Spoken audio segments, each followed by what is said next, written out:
లోని యువతకు ఉద్యోగ ఉపాధి అవకాశాలు కల్పించేందుకు ప్రత్యేక జాబ్ మేళాలు నిర్వహిస్తామని అన్నారు పౌర సరఫరాల శాఖ మంత్రి ఏలూరు జిల్లా ఇన్ఛార్జ్ నాదెండ్ల మనోహర్.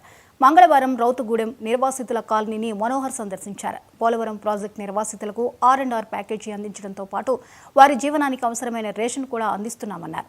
ఔత్సాహిక పారిశ్రామికవేత్తలు పరిశ్రమలు ఏర్పాటు చేసుకునేందుకు చేయూతనిస్తామన్నారు. ప్రాజెక్టు కోసం భూములు త్యాగం చేసిన నిర్వాసితులను ప్రభుత్వం అన్ని విధాలా ఆదుకుంటుందని స్పష్టం చేశారు.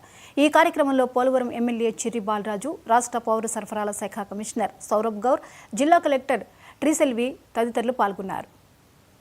వర్గంలో ఒక రాష్ట్ర వ్యాప్తంగానే కాకుండా దేశవ్యాప్తంగా ఒక ప్రతిష్టాత్మకమైన ప్రాజెక్టుగా తీసుకున్నాం కాబట్టి గౌరవ ముఖ్యమంత్రి గారు చంద్రబాబు నాయుడు గారి ఆధ్వర్యంలో అదేవిధంగా గిరిజన ప్రాంతాల్లో పవన్ కళ్యాణ్ గారు చూపించిన చొరవ రెండు కలుపుకొని అభివృద్ధి కార్యక్రమాల్లోనూ అదేవిధంగా సంక్షేమ కార్యక్రమాల్లో ఎక్కడ కూడా జాప్యం లేకుండా ప్రతి కుటుంబానికి అందించడానికి ఒక ప్రయత్నం చేస్తున్నాం.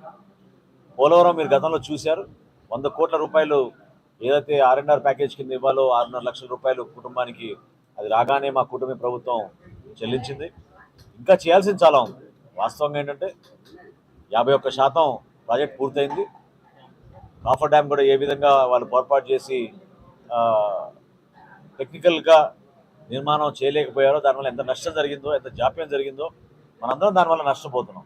కానీ రాబోయే రోజుల్లో ఫోకస్డ్గా 2027 పుష్కరాల కల్లా ఈ ప్రాజెక్ట్ పూర్తి చేయడానికి రాష్ట్ర ప్రభుత్వం కంకణం కట్టుకుంది.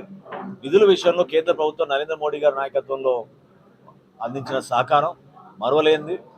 రాష్ట్ర ప్రజలకి ఒక అంకిత భావంతో ఈ ప్రాజెక్ట్ పూర్తి చేయాలనే ఆలోచనతో వెళ్తున్న తరుణంలో పోలవరం నియోజకవర్గాల్లో కూడా అభివృద్ధి కార్యక్రమాలు అద్భుతంగా జరగాలి. పోలవరం నియోజకవర్గంలో ఇవి ఇప్పటివరకు అప్డేట్స్. మరిన్ని అప్డేట్స్తో మళ్ళీ